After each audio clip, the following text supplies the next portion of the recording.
We live in perhaps the loneliest point in human history. The ways we connect are no longer made for humans, but algorithms that prioritize profit over people. Ever increasingly, the things we see online are not human experiences, but instead are facsimiles of facsimiles. Today we ask the question of what happens when the internet no longer belongs to human beings, but to bots. I'm June. And I'm Caleb. Welcome to Kill the Computer, a show about how online culture spills out into the real world.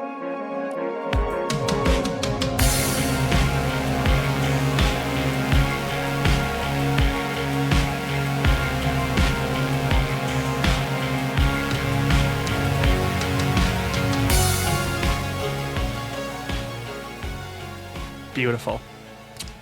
How you doing, June? Great. I'm doing good. I spent, in preparation for this episode, I spent a long time talking to ChatGPT. I ended up buying a gun. I formulated some plans I can't talk about at the moment, but I have a greater understanding of the world around us talking to ChatGPT for 16 hours straight with no sleep. Excellent. Yeah. Today, I think this is a really good subject for like the inaugural episode of Kill the Computer, because it's kind of like the North Star for like how I feel just about the internet now.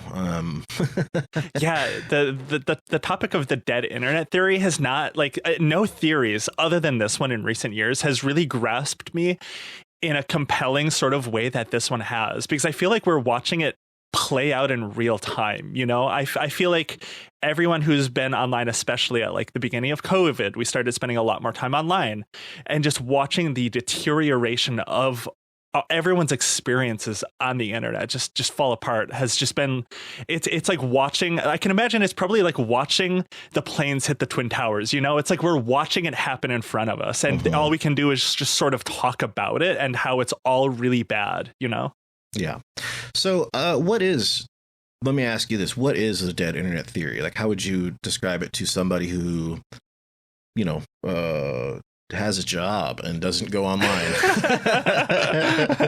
I envy those people, that's kind of crazy. It's crazy that those people still exist. I have yet to meet a few, like any of those people. They're around, like some super nice dad who has like Star Wars stickers on the back of his Honda Fit, and he and his wife go to Applebee's every other week, and they have like the happiest life. Meanwhile, like every time we record, I'm just like caressing my gun. Learned about a new awful thing. Yeah. I think the best way I would describe it for the terminally offline is just that the internet used to be populated by just primarily, actually almost entirely, 100% real users. All activity. What a crazy concept. An internet happened where like you could just use it to talk to your friends. Yes. And you didn't see algorithms or really even ads that often on certain sites. And everybody was a human. Right? Yeah, you would go onto a website which there were many. You would go on to dozens of different websites every day and like make a reply on a forum, or read about, I don't know, like watch a video of a squirrel dancing with a goofy ass song behind it. But like now these days, like that was the internet of old. That was like the 100% real internet with real people behind it all. There was something so beautiful about that. Before we start, I just want to wax poetic about that, because I don't really have any other, I don't think I'll have another opportunity to do that that fits this episode. But just like, when it was I don't remember the guy's name. Hang on, let me pull up in the links. But the one of the YouTube videos that we watched, Jules the King made a YouTube video about this, which we're going to reference quite a bit, and it's going to be in the show notes that of course we'll publish and stuff. But he talked a lot about how like what the internet was like in this era. He kind of broke it down into like three eras of he was talking specifically about YouTube, but I think you could use this critique at large of like, and people who just made things for the sake of creation, right? That's how you got these silly things like the oldest YouTube videos that would go viral, and or even just like stupid memes like the all your base thing. Nobody got paid for those. People were just being silly. Charlie bit my finger. That was a real moment. That was just posted online for the love of wanting to archive that. Definitely. And the internet then was so chaotic because it was like more based off of real life and real users. Like life is unpredictable. The stuff that you saw that went viral, the reason that it was so compelling is it was like you can never really tell like what was the thing that was going to be big And it was like something that was like just like weirdly relatable that nobody could ever intentionally make for money because you would never think to, you know, it was so spontaneous and that was so wonderful. And now we live in like the enshittified hell world where bots run everything and algorithms are no longer made for people, arguably. And there's still that stuff exists, but like predominantly speaking, you have people that are first they started making content for money, for ads and sponsorships and brand marketing. And now it's kind of morphing in real time into this third, more insidious thing where people aren't even making they're not even making content necessarily for like other humans. They're making it for algorithms. You know what I'm saying? Like it's very strange because like if you go like on TikTok, especially now that the Trump thing happened, and we don't know really who's calling the shots for that right now. It's all very mysterious. I'm sure they're announcing a new buyer soon at the time of this recording. But like the algorithms changed drastically, and you don't have a say no matter how hard you fight. The part about TikTok that I used to like was your algorithm was very trainable, and you know, you could use it to see things like silly animals and slice of life stuff. And I never saw politics on there. And now every time I go on there, there's just like, I'm forced to watch like some like MAGA Christian talking about God and they only have like whatever, how many followers because the algorithm has determined. And I think part of it is because these people are getting yelled at by people that like the things that I like otherwise. So it's really hellish. I don't know. And you can extrapolate that to pretty much every social media at this point. And I think I'm guilty of this as well, you know, on like longtime Twitter and Blue Sky, where I see someone who has an insane take and I just want to like dunk on it. Yeah. And it reinforces that algorithm for everyone who follows me, then that everyone who follows me is like, oh, look at this crazy, awful thing that might even be AI.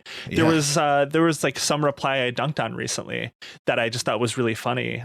It was just absurd. And it was sort of defending Andrew Tate. And somebody said, I think this is an AI like bot saying this. I don't think this is a real person. And I double checked and I went to the profile and it was AI. In the description, it was like, this is an AI built off of like Andrew Tate, like an Andrew Tate Defender AI. And I'm like, this is fucking crazy. I'm like fooling for like this like fake content at this point. This like was not made by a real human being. It's fooling me. And I'm participating unknowingly at first in propagating it, you know, and that's the goal, is to prop up these like fake this fake content, the stuff that's not real. Like that, just think about that like in the abstract for a second. An AI rage bait account that makes money off of a real person getting angry at them and yelling or just like making fun of them otherwise. That's kind of the theory here. Maybe we should get into like the how, like where the actual dead internet theory moniker came from. Yeah, it's brand new, pretty new compared to most theories. So the genesis of the name dead internet theory comes from most notably, there was a user on a forum called Agora Road's Macintosh Cafe forum, and the user who wrote this was Illuminati Pirate. Although this user claims they had kind of co-written it with some other people, and it was preceded by some posts on various Chan boards and stuff. I'm going to read an excerpt of it, and then I think June, we'll have you read an excerpt from that, and then we'll kind of talk about the context here. Absolutely. I think there's something weirdly poetic about this theory talking about how the internet is dying being first stated and brought to life on a really old internet feeling forum. Like you go on there, I went on there for like just a little bit, and it feels like a forum ripped straight out of like 2005, and it's kind of beautiful. I kind of love that that's where this came from. Yeah, for sure. So it reads here, the post from that website. I've seen it all. I started going on 4chan in 2006 and followed all the natural roads this implies. I'm in my 30s, and I remember when 4chan had the L board, when CO board was a trial board shunned by basically everyone, when Rule 34 porn was an obscure interest with very good artists, and when Moot changed the front page to that Web 2.0 bullshit 4chan has to this very day. I was also among the first right-wingers who were such before it was cool, and I've seen pull, rise and fall. I was there when it mattered. But rather than saying these things out of masturbatory pleasure, I wish to stress that I've acquired a set of observational skills which other genuine old users share. I'm aware you have no reason to trust my credentials, but I hope you'll read this in good faith. Now, just really quick before we continue, the fact that Illuminati Pirate identifies as a right winger is kind of something to keep in mind as we go through like the genesis of this, because like, how do I say this? Like, while there's like a lot of really interesting stuff that they outline all the way back in 2021 and the timeline that we're going to get into, and some of the things in that timeline that are true, like this whole concept of like dead internet kind of like mirrors the NPC meme, which is very inherently right wing and like problematic when you kind of unpack what it means. Like the whole obsession with like the new thing, the chip in the brain, take out the old thing, put in the new thing, and everyone's outraged. Yeah.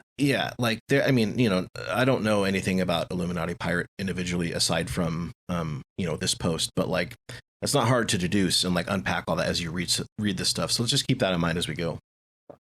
For sure.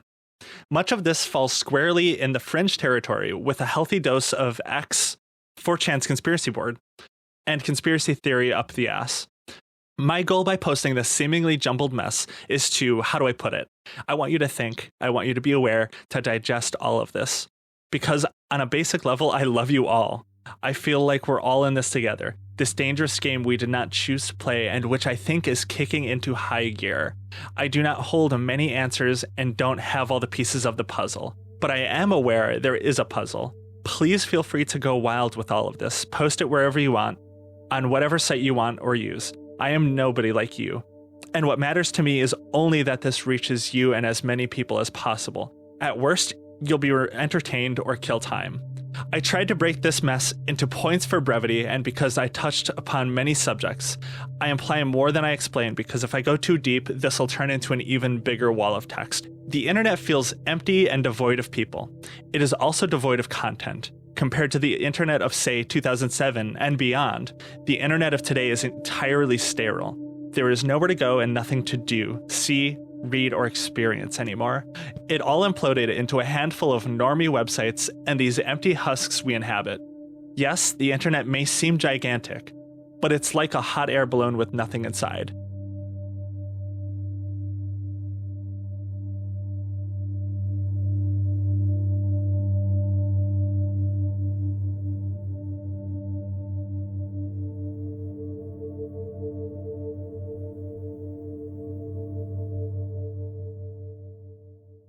I'm going to summarize this. This post is very long and it's in the notes, and it's still out there to be read. I would encourage you to read this because it's interesting, if nothing else. But Illuminati Pirate goes on to discuss just a kind of a litany, just various observations, like they were in contact with a bunch of users for a long time that suddenly like would disappear with seemingly no trace, and they had kind of deduced that like, hey, these people were like posting on multiple boards at once. What's going on here? That's very strange. Illuminati Pirate would provide examples of like you know, 4chan or they posted on Wizard Chan a lot, which is another Chan board, but like identical threads being reposted years later, months later, weeks later, whatever. And then would even have some of the same replies as the originals. And they were often like kind of like paranoia inducing things like an asteroid's going to hit the Earth or like this or that, you know. I find it really interesting that this theory, like in 2021, I feel like the average person would kind of be like, this is strange, you know, this doesn't really, this kind of feels like paranoia.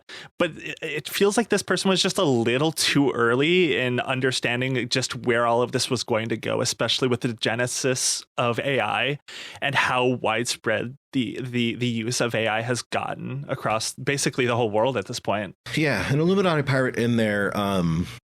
We're going to talk about this timeline that they post after this in a second. They're very aware, like acutely aware of like AI and how like it's been used for nefarious ends. I don't think anybody in 2021 really could have like guessed at where we'd be now or whatever. You know what I mean? I mean, from just I guess blowing myself up a little bit in 2021, if I remember correctly, that was like right around when NFTs were kind of popping off, and everyone was dunking on NFTs, and I feel like me and a lot of people are like, okay, a lot of this new tech that's coming out is just going to be a fad. It's just going to be a trend that dies out immediately. So when AI started coming around, especially generative AI with like Dolly, if you remember Dolly, where people would make like a bunch of minions holding firearms and stuff, that it felt like, it was like, for me, I was like, this is just another trend that's going to be gone in a year or two. And little did I know, it's really not just a trend. As much as I wish it would have been, it's just not going to go away in the same way that NFTs have. Yeah, I mean, I think that the only way that this goes away is if like the Ed Zitron's entire theory that this is like propped up on like stupid money and it's eventually going to collapse. Yeah. And it becomes like so expensive to use. That's actually a good point to talk about. And obviously, like if you have been listening to our old show, Western Kabuki, you probably know who Ed is. If you don't, he is a tech writer. Where's your Ed.Ed? He's my co-host of my other podcast, The Football Show. He is, let's say, a tech skeptic, an AI skeptic explicitly.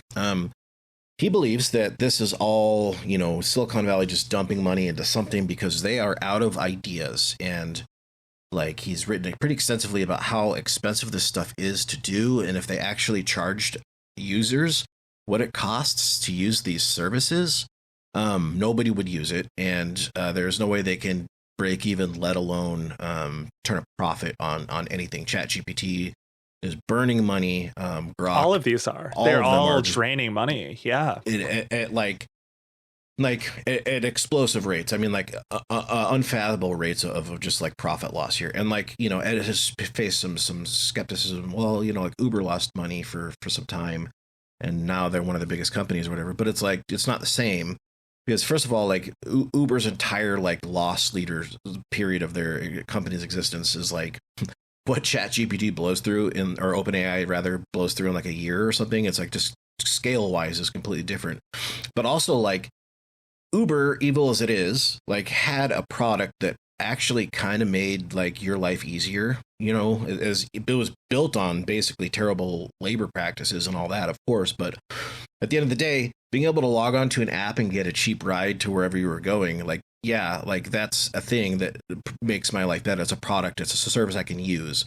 Whereas AI, Ed posits that there is no real use to it. It's at this point, the best use case that I can come up with for like a ChatGPT is that it's like a decent search replacement for some things. But that's mostly because Google is so shitty now. They put ads everywhere on Google.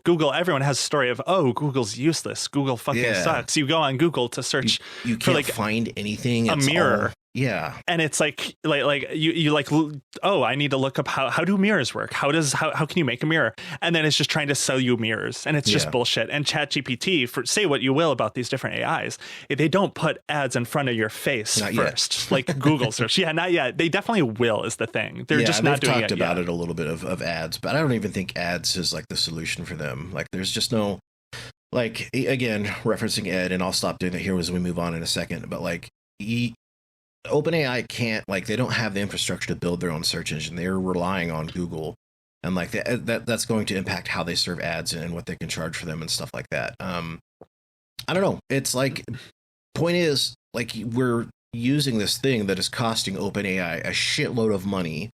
Like, just by using it, you're costing them a ton of money. It's destroying the planet.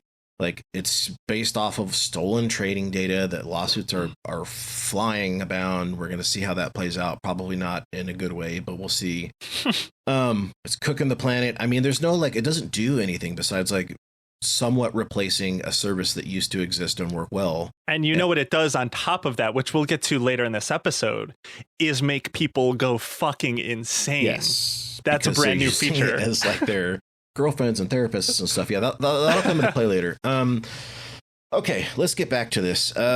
So, you know, Illuminati Pirate goes on from all their personal observations of like seeing the internet kind of in shitify, and that would be the term that we would like know.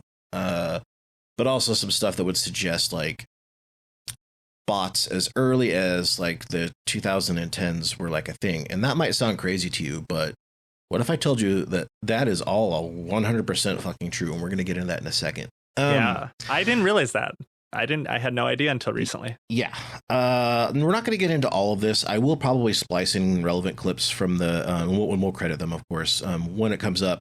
like the Jules video talked a lot about this, and it's pulling mostly from I mean, pretty much every if you Google, dead internet theory, any YouTube video, any podcast you read about this is pulling from the same post. So it's all like, this is the original source. I will splice in other clips that have talked about this because we just aren't going to have time to get into every observation that Illuminati Pirate made and their timeline and everything, because it would take an entire podcast could really be dedicated to it if you wanted to get into it.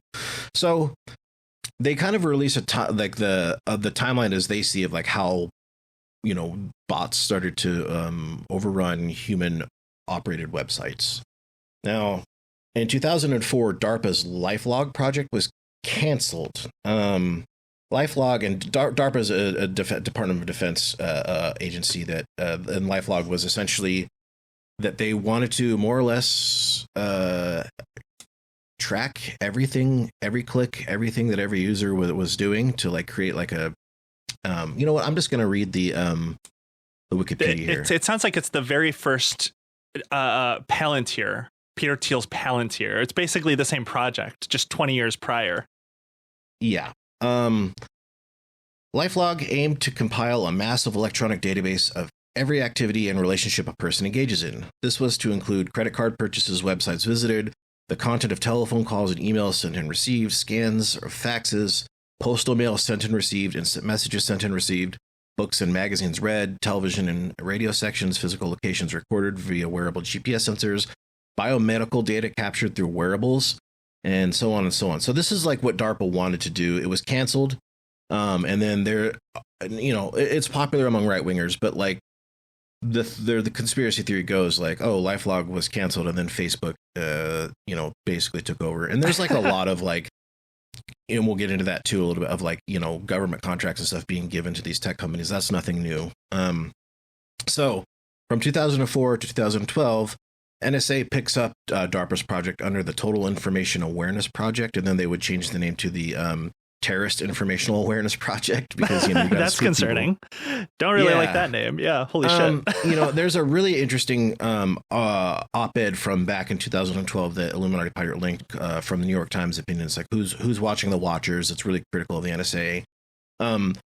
In 2025, anybody who's paying attention to the NSA, I think this really isn't that far-fetched. But like back then, this was like, you were insane if you thought this. Like, oh, the NSA doesn't give a shit what your like websites you're reading and all this stuff. Like, that they wouldn't even have the capacity to record this or whatever, right? Well, I feel like around this time too is when everyone sort of started giving up. Like, I mean, we're both a little older than new internet users, like people, I guess, in their early 20s and teens still that use the internet.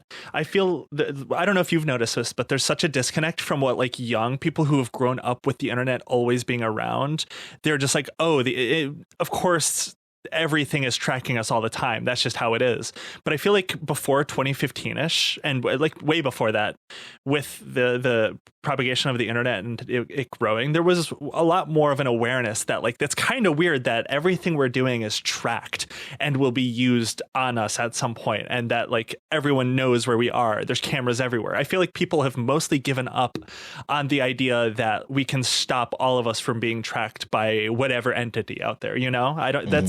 I've just noticed that there was like someone making a post like a year ago talking about how the McDonald's app tracks you.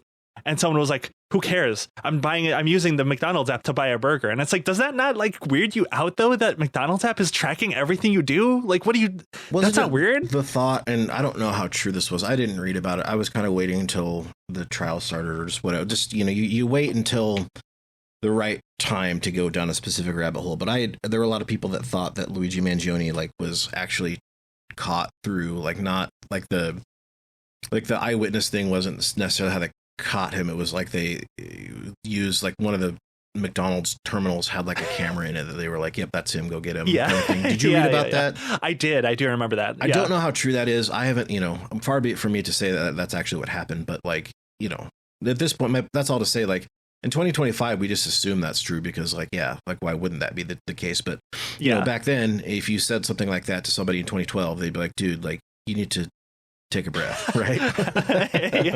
Yeah. Okay, the timeline continues. From 2012 to 2016, shit tons of DARPA and NSA contracts are given to Google, Facebook, and Amazon, etc. That is extremely true. And we're going to talk about one of those here in a little bit that you may not have heard of, but that's very compelling and kind of the basis to a lot of this. 2016, leaked memos dating back to 2016 and found in 2018 of Google's Selfish Ledger project. In 2016, Google released a bunch of neuro-linguistic machine learning programs. Do you remember those weird Google AI things back then that did? I actually don't really at all. These are, like, of course, prepping for this episode, I read into these a little bit, but I have no memory of these. Not at all.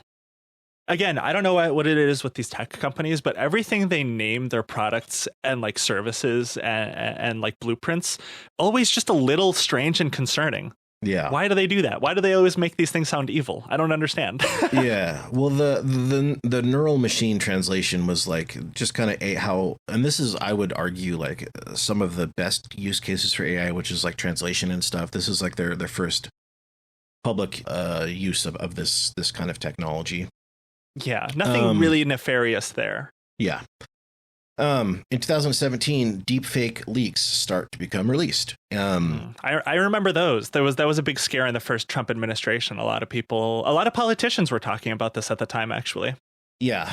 My old podcast back then actually recorded a deepfakes episode where back then you could do it as primitive compared to what we have now, but like my producer for that show, he like made us all read this script and then like did the intro in like AI voice that was like, you know, it sounds like shit obviously back then, but we're like, wow, like that actually kind of sounds like us, you know what I mean? It's like as a bit or whatever.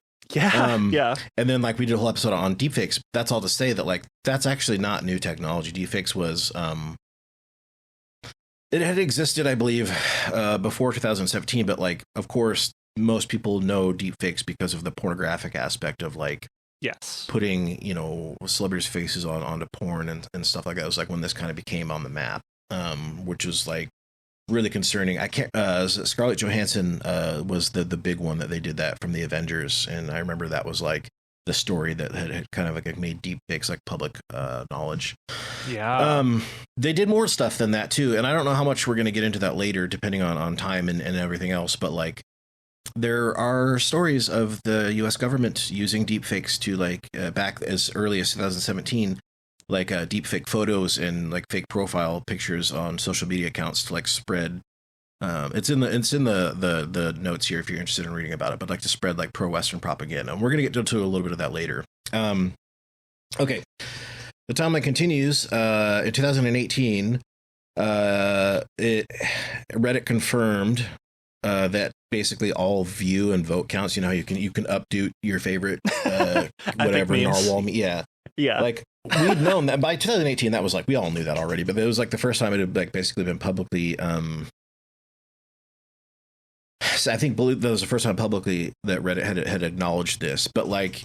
And there was other examples at that time too. I don't remember the exact year for this one, but Facebook came out and we're like, yeah, we're kind of lying about all of our video metrics that the push that they did that led to the pivot to video, everything they propped up. They got sued for that because everything was fake. And I mean, everyone knows, especially these days, most views on Twitter are also fake. Like all of this is not real.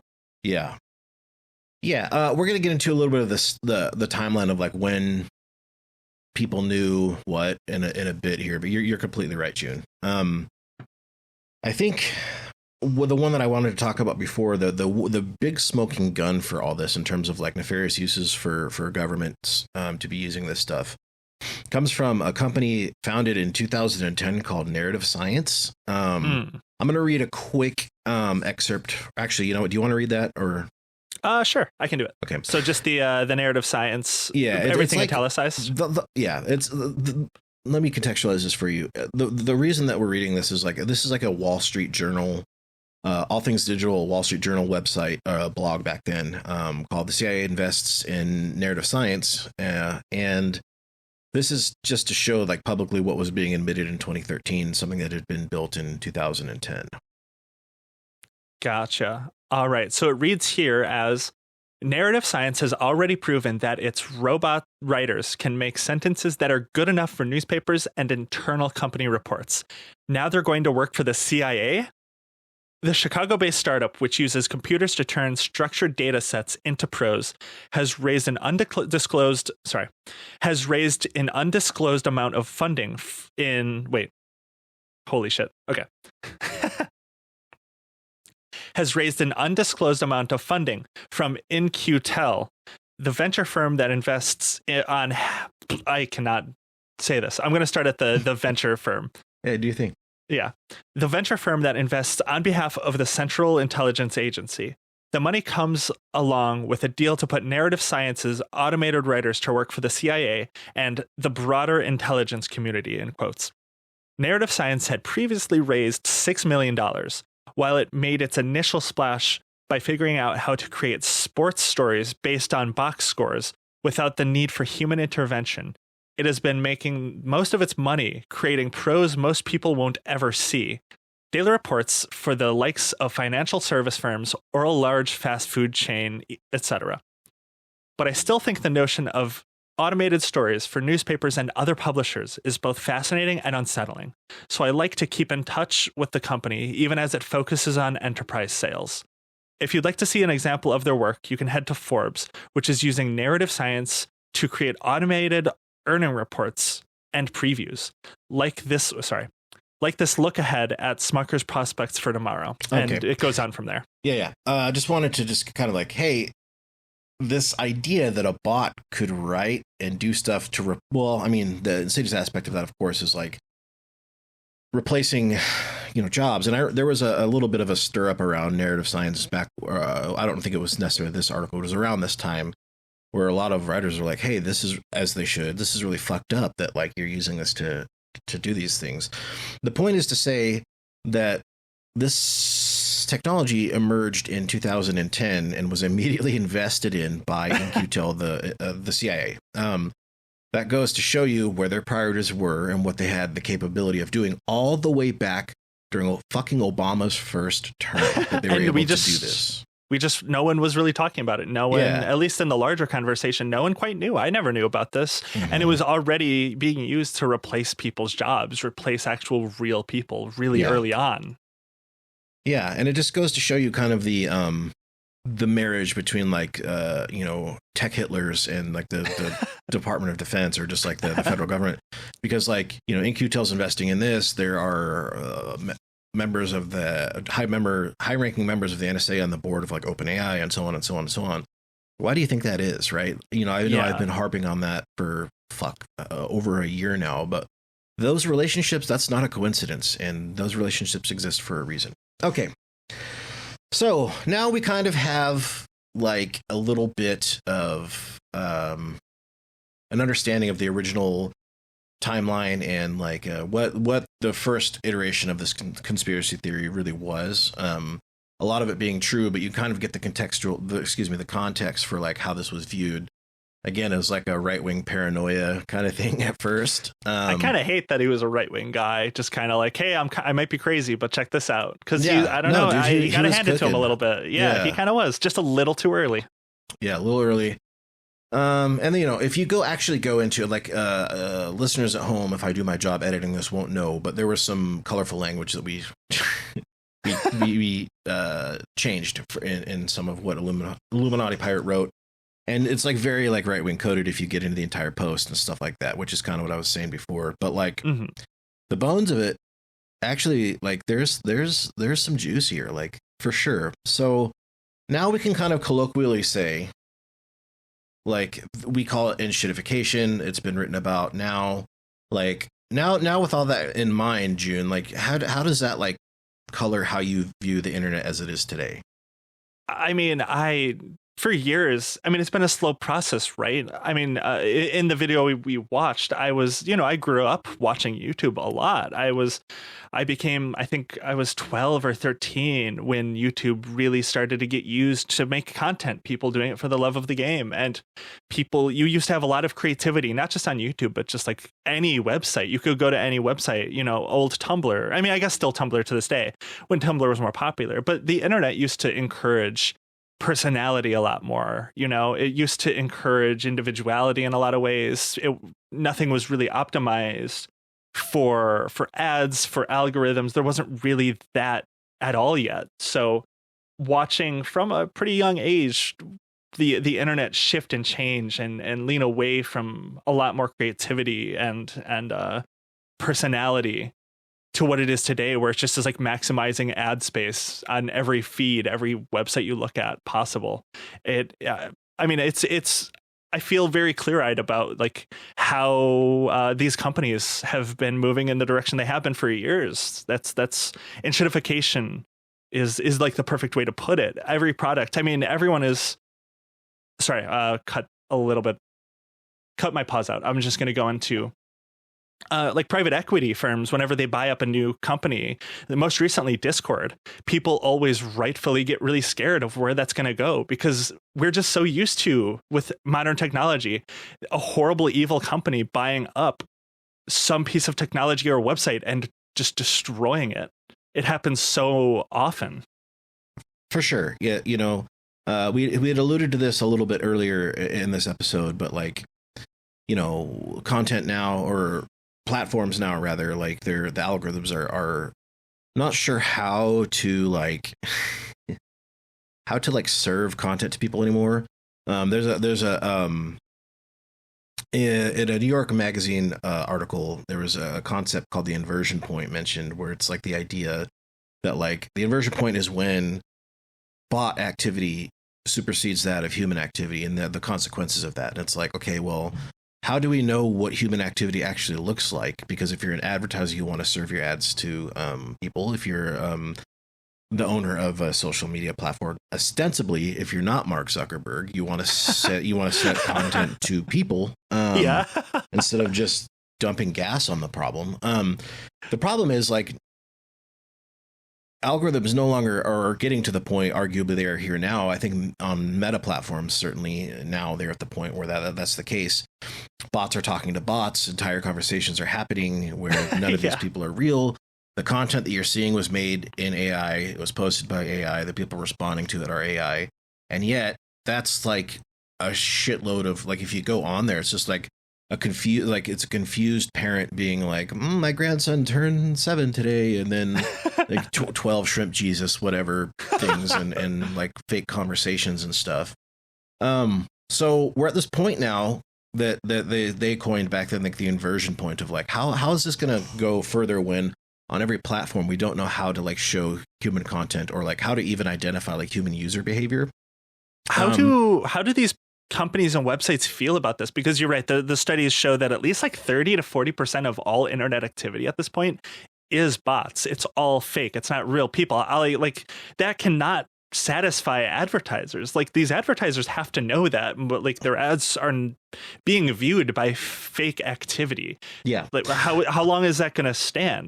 I'm going to speak a lot to that here in a little bit once we finish this, because I do that is like the bulk of my professional experience is like internet marketing, and I can tell you a lot about that for sure. I know you've been wanting to talk about that on Western Kabuki for a while. We just never really found the right vector until like this episode. This topic is perfect for talking about that. Sure. Yeah. People, every time I'd mention it, people would like, hey, you should do just an entire episode on just like the stuff that you did. But like to your point, June, yeah, there, in our notes here, I'm looking at like 5 different studies or something that like in 2024, according to Security Week, 51% of all traffic was spot traffic. Late 2024, Statista charts showed that it was at least 1/3. Imperva's 2025 bad bot report reports that automated traffic is 51% across all global activity. I mean, we're there. Like, it's here. The barbarians are at the gate, so to speak, right? Yeah.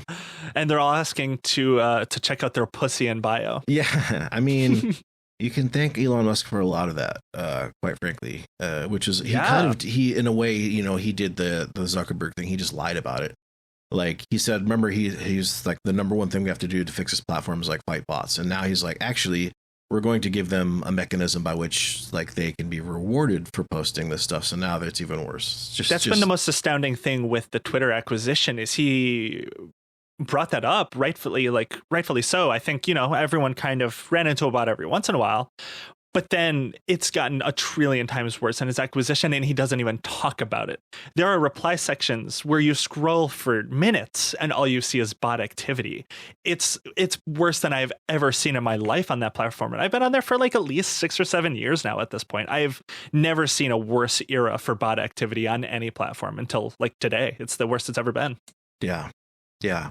It's just like, especially what's interesting, you mentioned advertisers, is like I just today, and it wasn't even really necessarily in preparation for this episode, but I clicked the comment section to like a promoted post, and I was just curious to what I'd see, and guess what it was? Oh no. 100% bots.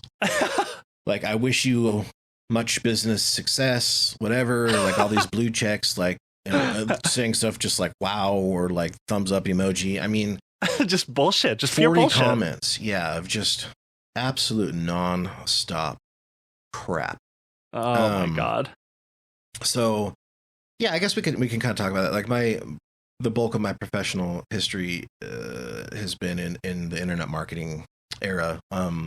So I can tell you just to right off the bat, like knowing that you are going to be serving your ads to bots is just like kind of comes with the territory. I would say that, you know, the ways that, like, you know, when you're talking to your ad, if you're working direct with let me say that again. If you're working with like an outsourced marketing firm, they're going to try and sell it to you like, oh, well, you only pay for clicks, you don't pay for impressions, and like, we don't think that the bots are clicking your links. Well, guess what? The bots definitely were always clicking your links the entire time. There are some like safeties in place, like to try and like, you know, to try and detect like bot algorithms and stuff like that. But I can tell you that there is or there was back when I was in at a job, that one of the things that I was offered as a service from one of these companies was, hey, like, this is fucking illegal, by the way, don't do this. But like, it was offered to me as a service, like, say June, that you are going to open up an e-commerce website and you sell. I've always wanted to do that. Yeah. Dog sweaters, sweaters for dogs and cats. Yay. Yeah. Beautiful. And there are, say, 3 or 4 companies really that do this. You're one of them. And those are the ones that also advertise. This company said, hey, if you pay us X amount a month, what we'll do is we'll just throw our bot army at the Google pay-per-click ads of your competitors, so you're always at the top. They blow through their ad budgets. No way. Yeah, this was in 2017 or so. Yeah, about the same time. And like, I never used it, but like I was just out of curiosity. I was like, well, how does this work? Like, you have like proof of this working? And the guy was like, yeah, like, here are some searches to watch. Like, here's like the number one company that does this, and then watch it over the week, and then they would disappear and other companies would show up because they were just, you know what I mean? He's showing me that like that in real time. This guy that worked for one of these really seedy internet marketing firms. It's like digital warfare. You're like committing terrorism on advertisements. I mean, literally, like it was nuts. So this was when I was working in-house at a company that like made a product, and it was like you know, I wasn't doing it. I was the in-house guy for this company.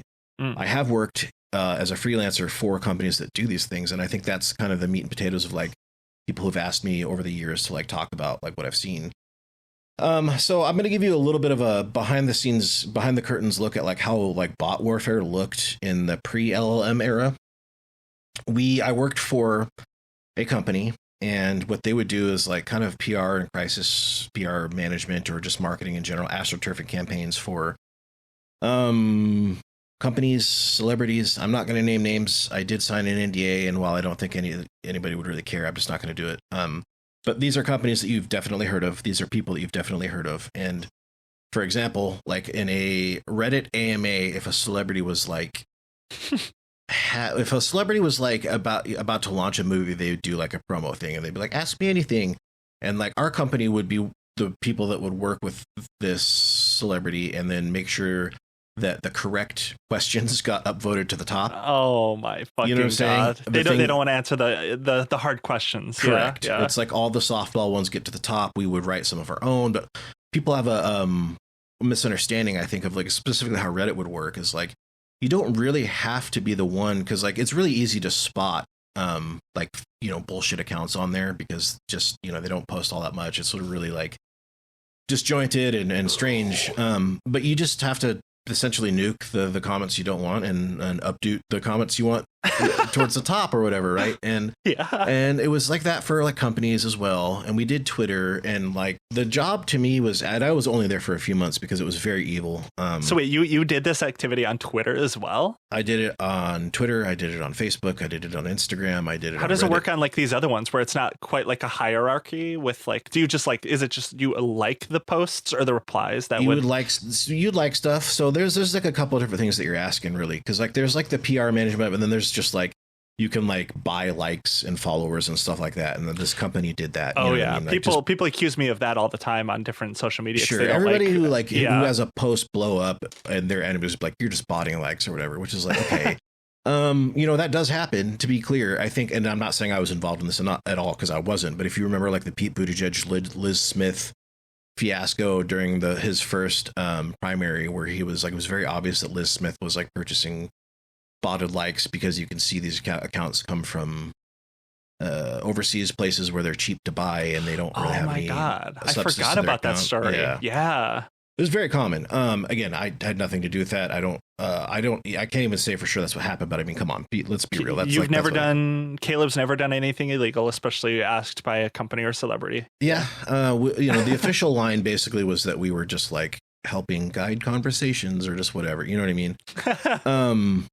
But like, you know, there's a couple different things. Like you could essentially like do like guided management for like say that you're just like you are like a wannabe influencer or a celebrity or whatever, that you are willing to pay for like somebody to like manage your accounts for you. We did that, you know what I mean? And we would hook your account in a lot of cases. Do you remember like those accounts? They still do it, but like accounts that would follow like 50,000 people, and anybody that didn't follow them, they'd unfollow or just whatever like that. So the way that works is you plug your account into this software, and you target like specific hashtags or words, specific account. Let's say June. Let's stay with your dog sweater metaphor here. Let's say you hire this company to like, you know, run your socials for your dog sweater company. I want to promote my dog coin. Yeah. My dog crypto coin. We would find like your competitors, and what we would do is like anybody who followed any of those accounts, we would like their posts and follow them and whatever, like automatically through this software that did it. And then, you know, if they didn't follow back, they get unfollowed or whatever, but like it works decently. Well, at least it did back then. I think everybody at this point knows this scam, but this is just kind of how it worked. It was all ran through. There's a couple different softwares, pieces of software that did this. And then there's like the like AstroTurf type of accounts where like basically it was expected of us that like if we didn't have a project to work on what we were doing, if you were an hourly employee anyway, which I was not, but like I was a contracted employee, so this didn't really apply to me. But like the deal was, the way it's pitched to some of these people was like, hey, when you're like, you can get paid to post all day. Yay, yippee. That sounds so fun. Yeah, wow. But what you're doing is like every 30 seconds you're switching from account to account to like comment on a cute picture of a cat on Reddit, or like to post something on Twitter. And like, you know, it came in like different tiers too, where it's just like whatever to keep these accounts active and looking like real people. Or you could pay for a premium service, as I understood it, where like they would actually have like profiles of like who these people were. Like, let's say you, for your dog sweater company, like you wanted people talking about it who were like, if somebody were to look at their Reddit history, they would by and large be like, you know, women in their 30s or 40s or whatever that like talked about women's issues or something. So like these accounts were like kept track of in spreadsheets of like that they were plausibly like people of these demographics. Does that make sense? Yeah. So, and then when, you know, an astroturfing campaign would need to happen, like for instance, somebody posts on Reddit, I'm looking for a sweater for my dog. What do you recommend? All these accounts would post, the June company makes the best dog sweaters. Like I love them so much. And you look at their profile and okay, this seems like a real person. This seems like a consistent style and tone. Because they're posting. Because they have an authenticity to them. Yeah. Yeah.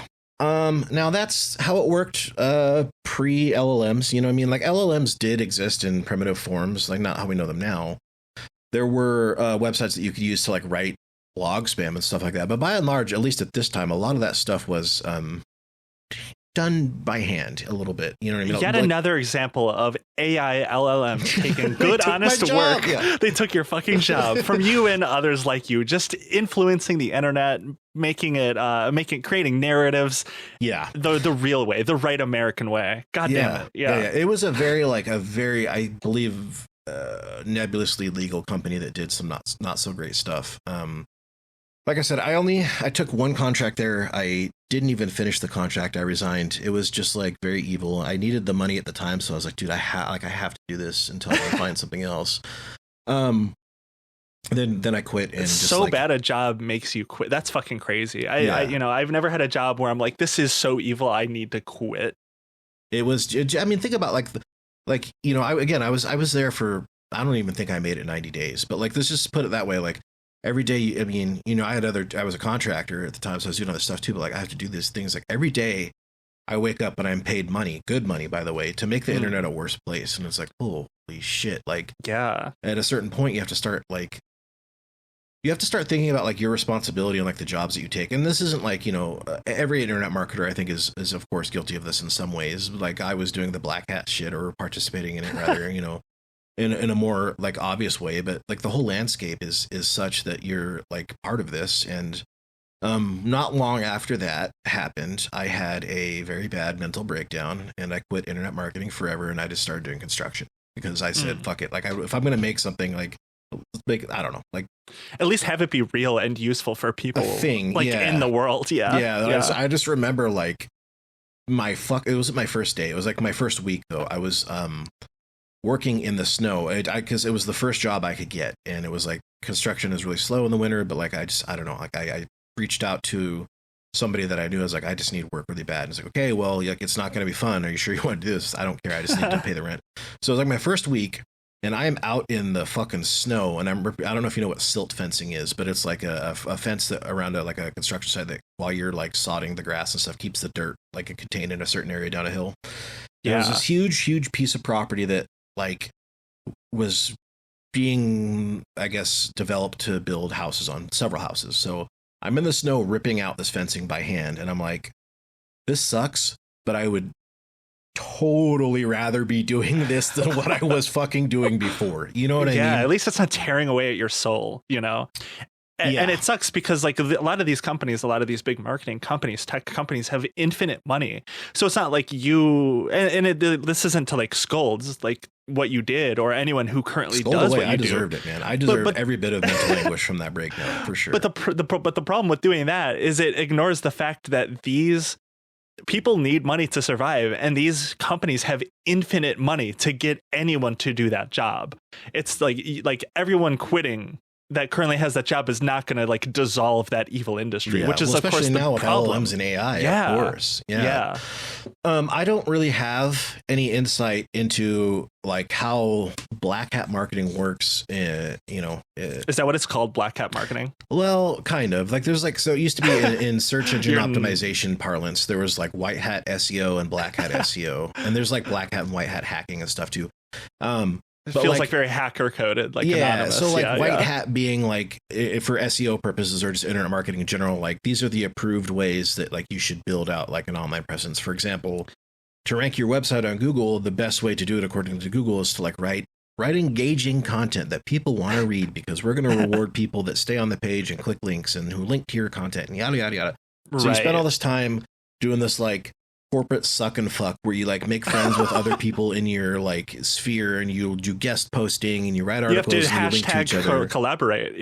Yeah, like just LinkedIn shit. And it's yippee, like my dog sweater company is going to partner with a cat sweater company and we're going to write blogs about like how you can do like Christmas photos for all your pets or just like whatever stuff like that. That's the white hat way to do it. The black hat way would be to, and I did a lot of this for SEO stuff. I will admit, like I just on my own was like, because this worked and it really wasn't necessarily hurting anybody. But like, say, June, you hire me, I'm a black hat or a gray hat company or just individual. Instead of like doing that, what I'm going to do is I actually own 30 websites in the dog sweater like ecosystem online that Google's going to say, okay, this website is about dog sweaters or pet activities, whatever. And then I'm going to write a blog that links to yours. So Google gives that your site social proof. So when people search for dog sweaters, you then rise up to the top. That's like black hat SEO, where it's like I don't think there's anything really like, unethical about that. It's like skeezy, but it's like, I mean, it's not illegal. You're not going to get arrested. Not illegal. There's nothing illegal about it. It's just like, I mean, you're just taking a shortcut. And like the thing about that is it's like a cat and mouse game with Google, because eventually like they're going to find a way to like, I don't know. It's a cat and mouse game that any internet marketer knows who's done this before. Like, and by the way, if you're listening to this and this sounds like antiquated, that's because I was doing this maybe 10 years or more ago now. So like, just understand that in the context, because that strategy probably wouldn't work today, but that's just an example. But like, that's just kind of how it works, where you're like operating outside of like the agreed terms of service, and you're not really supposed to do it, but like, you're not really hurting anybody. Versus like the guy who offered me like that click fraud thing, where he's going to nuke your competitors off of like Google ads, which by the way, they pay a lot of money. Like if your ad budget is like $5,000 a month and you're spending that much because you expect to make some sort of return on your ad spend, well, you can do it. But then if all of a sudden that return on ad spend goes to zero, you've basically stolen $5,000 from that company, which can put people out of jobs. You know what I mean? There's like a spectrum of like bad behavior here that's going on. And I think that's all to say that now that it's all automated and put in the hands of like the biggest perverts in the world, like there's no person that's going to be like, well, maybe I shouldn't do that anymore. Yeah, it's all automated at this point.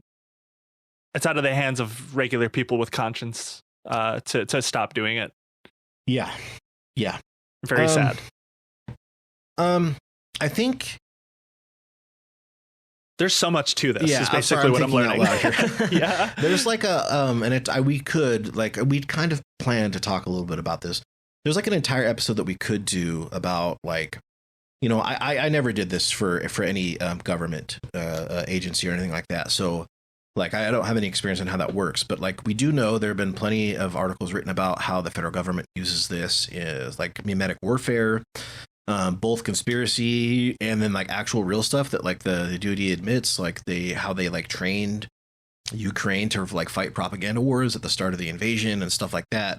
Like we could do an entire episode if you guys are interested just on like how the government does this, both in like maybe sincere good ways, or like, I don't know if you consider the good, but just like the ways they admit, or it's been, proposed that the federal government is doing like psyops against, potentially its own people, and like how the mechanisms by which that might actually be legal now. Illuminati Pirates Post kind of gets into a little bit of that.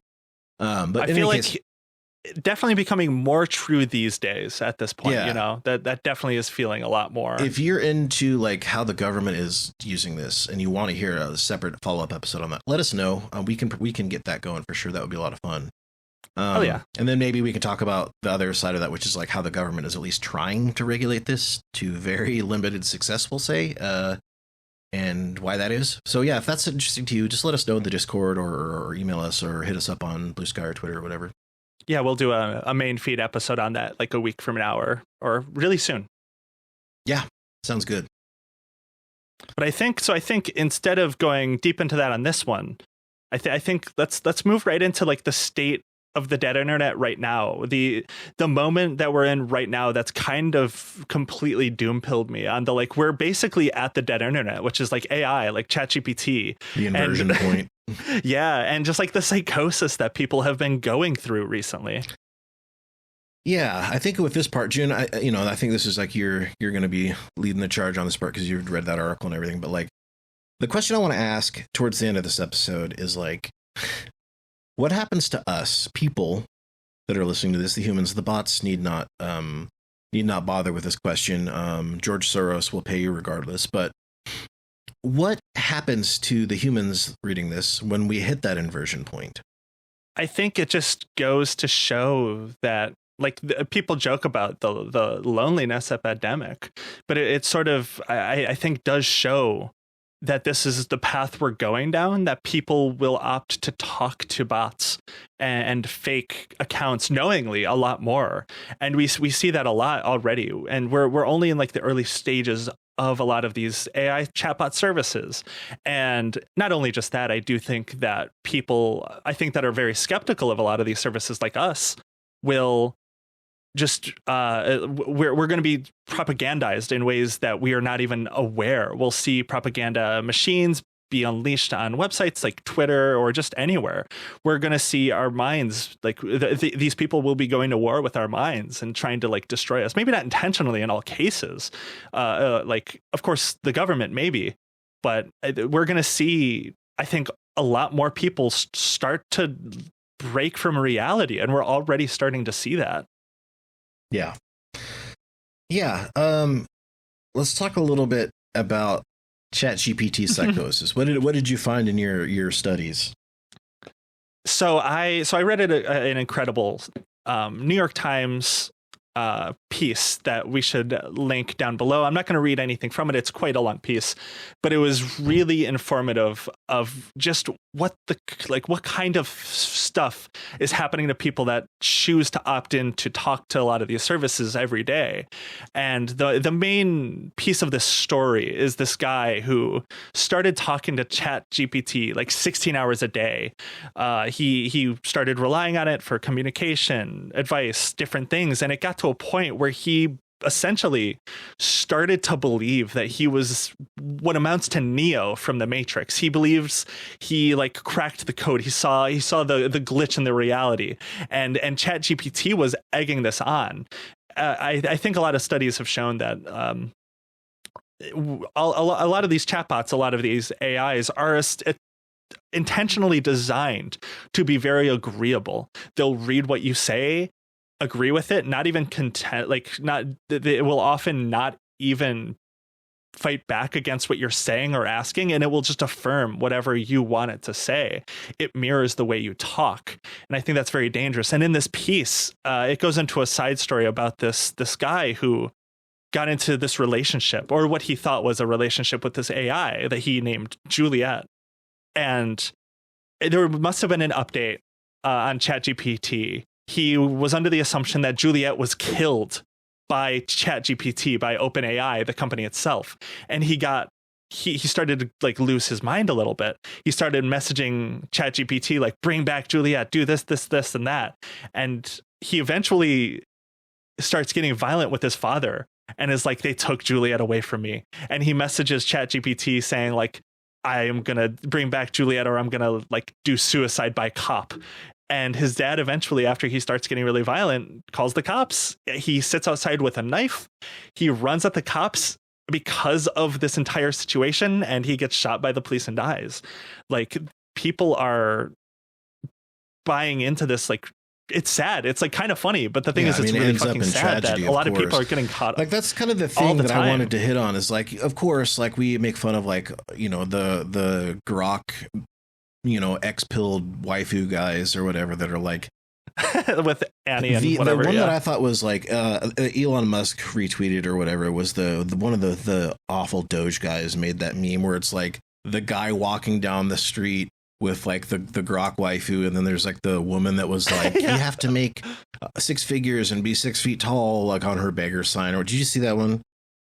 I did. It's like, it's funny to make fun of them. However, like, there's like a broader societal ill here when you get that constant reinforcement from these LLMs when you use it as perhaps a therapist or companion or whatever ways. Like, you know, in the limited use that I do use ChatGPT, you know, as like mostly as like a search replacement or whatever.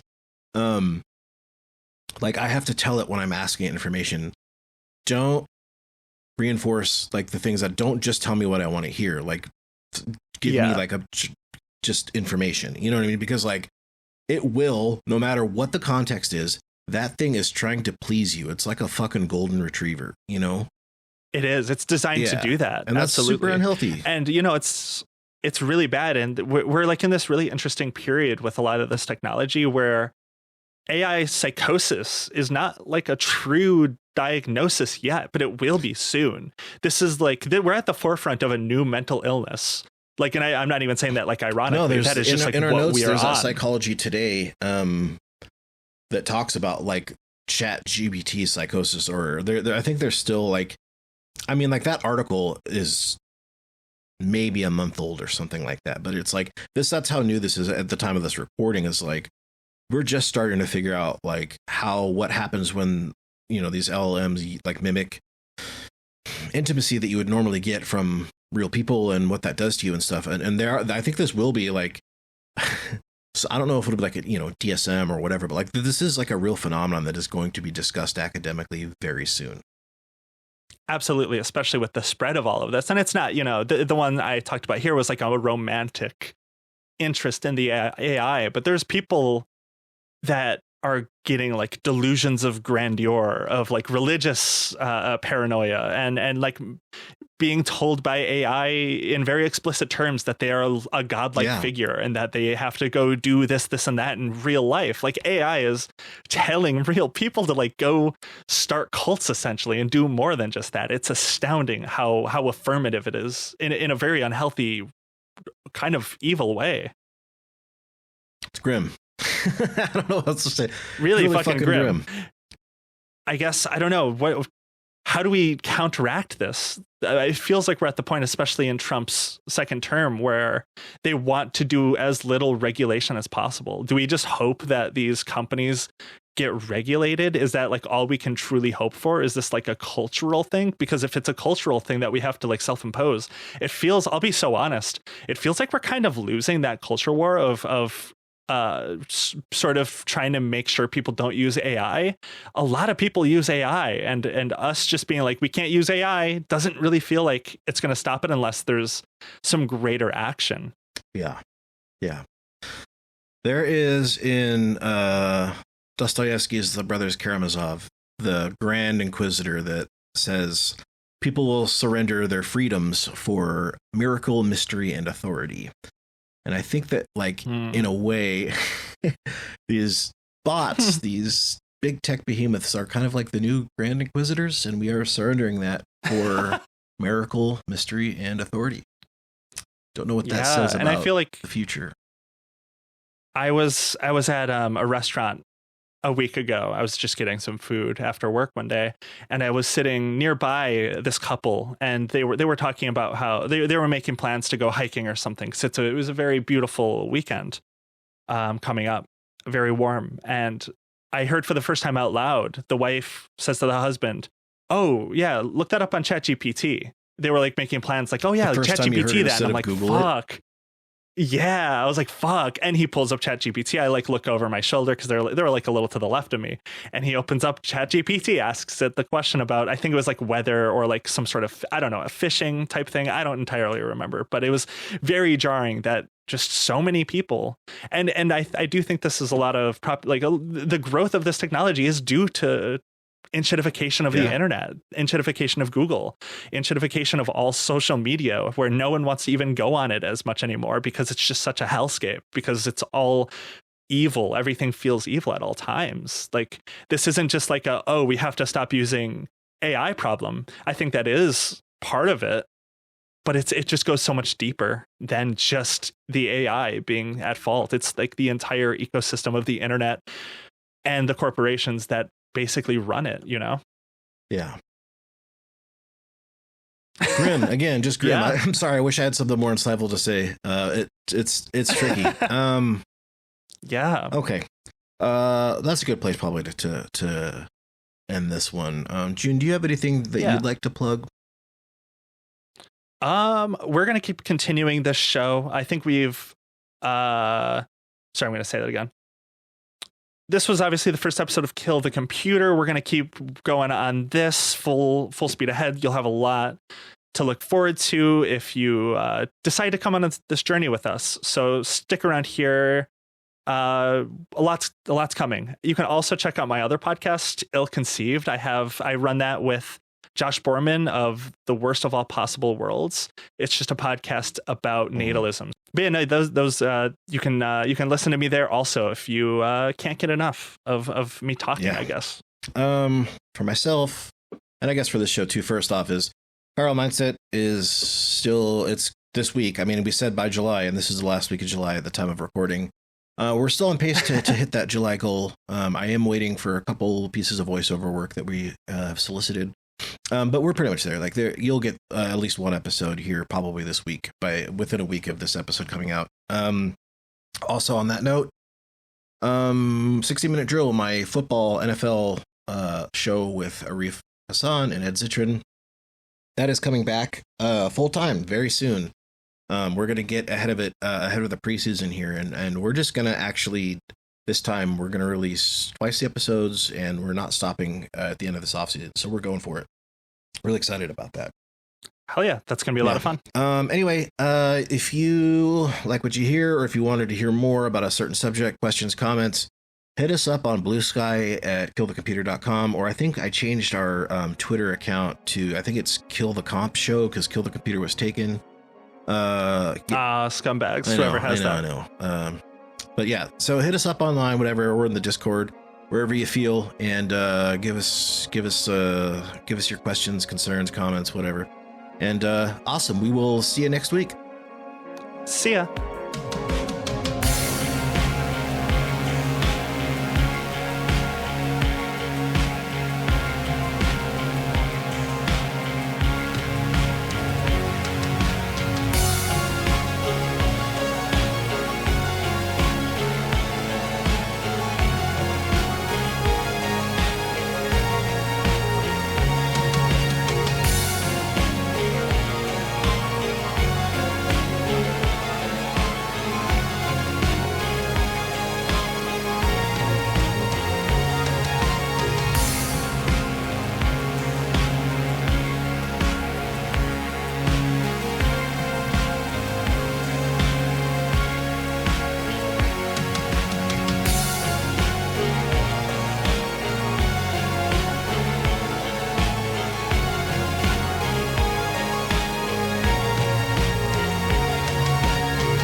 The computer.